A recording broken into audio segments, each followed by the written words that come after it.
Assalamualaikum warahmatullahi wabarakatuh.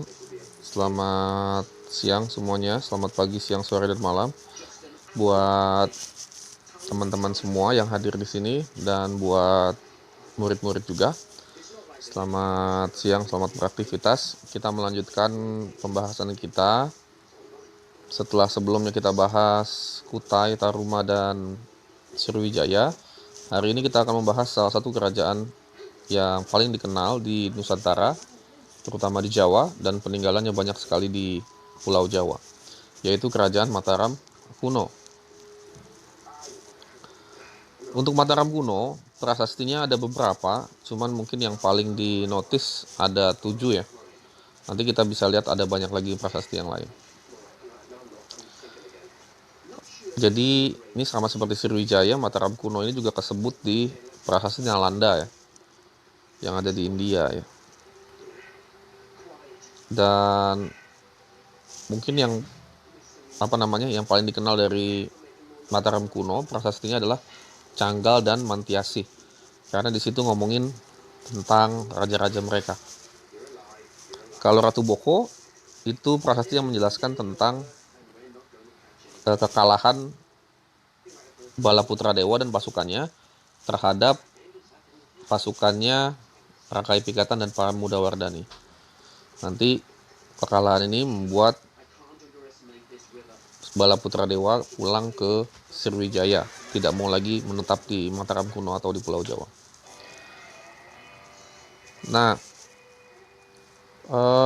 bisa dibilang raja pertamanya itu adalah Raja Sana, dan kemudian digantikan dengan Raja Sanjaya. Nah, Raja Sanjaya ini adalah Sanjaya yang pertama ya, jadi Sanjaya yang membuat klan Sanjaya. Setelah Raja Sanjaya nanti diganti oleh Rakai Panangkaran. Ini berarti dominasi di Kerajaan Mataram kuno dimulai oleh raja-raja dari dinasti Sanjaya.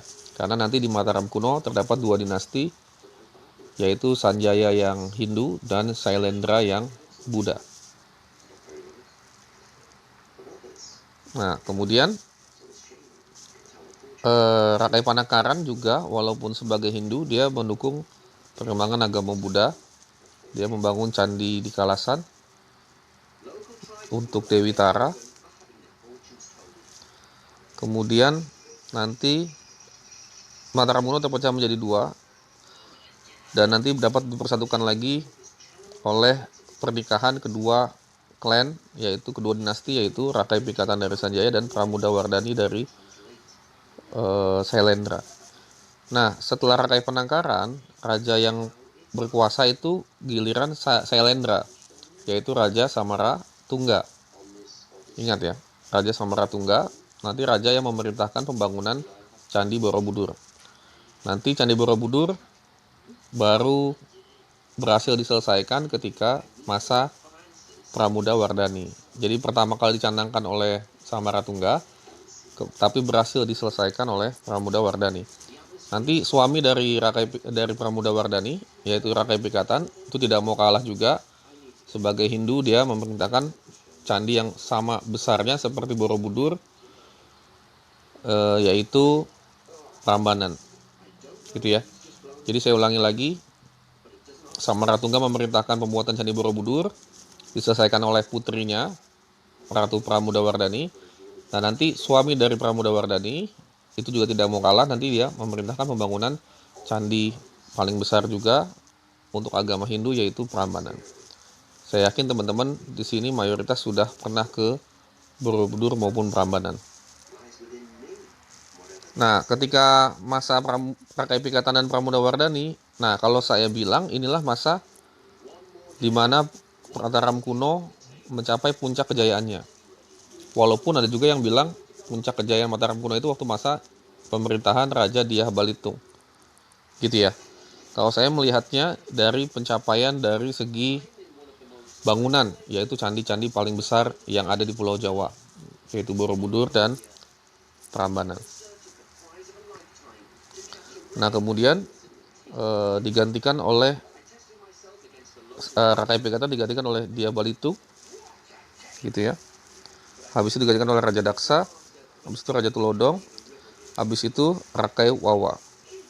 Nah, nanti terjadi bencana alam, terutama Gunung Merapi yang beberapa kali meletus dalam waktu 1 dekade, dalam waktu 10 tahun. Nah, nanti meletus gunung berapinya pada saat itu bukan seperti gempa vulkanik dan lahar dan lavanya aja, tapi kemudian mengubah ekosistem di daerah sekitar Jogja pada saat itu. Jadi sebelah utara Jogja ya, Yogyakarta sekarang ya.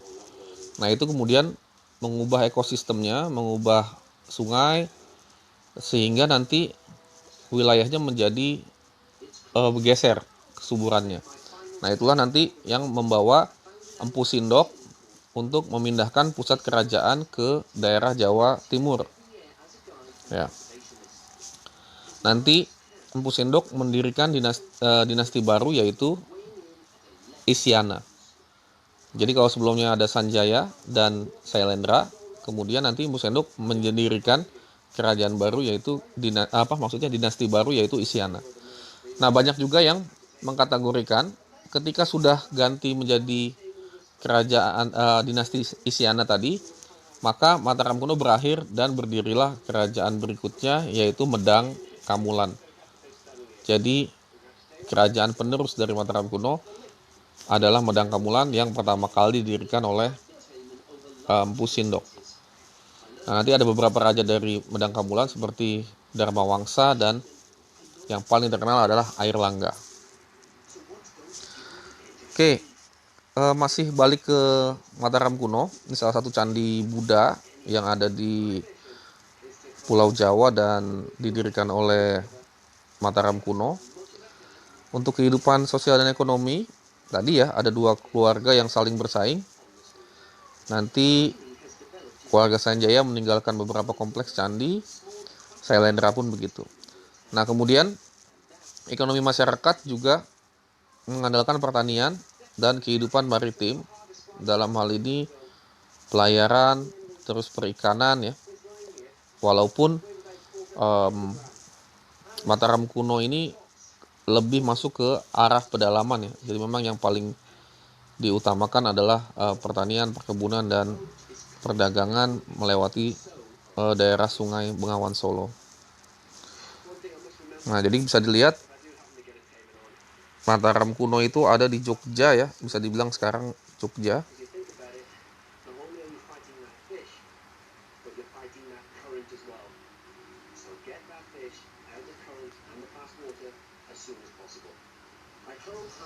Nah, inilah lebih spesifik lagi perbedaan peninggalan-peninggalan dari Sanjaya maupun Sailendra. Ada prasasti Canggal dan prasasti Balitung. Nah, tadi disebut ada Candi Prambanan, tapi tidak hanya Candi Prambanan ya. Ada juga Candi Arjuna dan Gedong Songo. Nah, ini sudah mulai ke dataran tinggi Dieng ya. Jadi kita bisa masuk ke Gunung Dieng dari Karanganyar ya, ke Jawa Tengah dan seterusnya. Kemudian dari dinasti Sailendra, ini ada prasasti Kalasan, ada juga Candi Kalasannya. Lalu kemudian ada Candi Borobudur, Candi Sewu, Candi Bubrah, Candi Lumbung.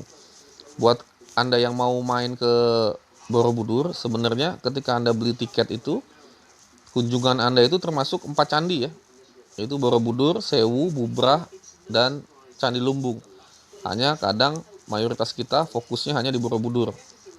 Jarak candi lainnya itu per 1 kilo atau 2 kilo. Nah, kebetulan ini gambarnya Candi Sewu. Buat saya sendiri yang favorit ya, karena mungkin udah sering ke Prambanan dan ke Borobudur, menurut saya Candi Sewu secara keindahan ini tidak kalah ya.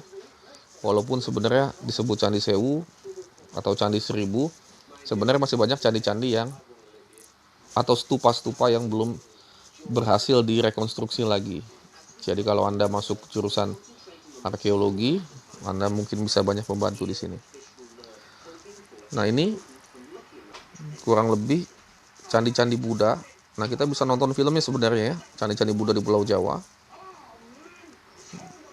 Nah, ini bisa kita lihat wilayahnya.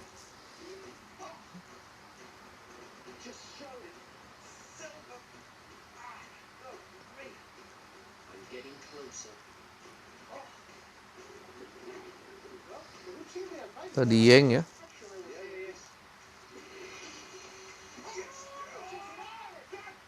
Sebelah paling kiri Candi Dieng. Tadi saya bilang masih di Jawa Tengah ya.